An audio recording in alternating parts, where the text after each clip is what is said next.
Сәлем баршаңызға. Бүгін сіздермен асқабақты печеньенің рецептімен бөлісетін боламын. Дәрумендерге өте бай, балаларыңыз үшін өте пайдалы тағам печенье. Күнделікті магазиннің печеньесін жегеннен қарағанда осы печеньені міндетті түрде жасап көріңіз. Және бізге қажетті заттар: ұн, қант, жұмыртқа, қайнатылған немесе асылған асқабақ, разрыхитель қажет болады. Барлығын жақсылап араластырып аламыз. Кәдімгі қоймалжың қамыр етеміз. Мен мұнда рисовая мука, яғни күріш ұнын қолдандым. Сіздер өз қалауларынша үй жағдайындағы кәдімгі бидай ұнын қолдансаңыздар болады.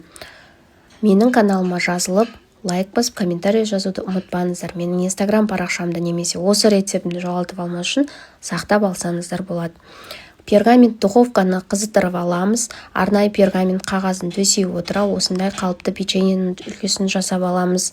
Жасап алғаннан кейін рет-ретімен орналастыра отыра мен өзім смол сауда желісінен алған дәндерімді бетіне себуді жөн көрдім. Сіздер өз қалауларынша күнжіт немесе мак, өз қалауларынша дәндерді себе берсеңіздер болады, немесе сеппесеңіздер болады. Астарыңыз дәмді болсын. Бір жасағаннан өте керемет болып шығады, жасап көріңіз.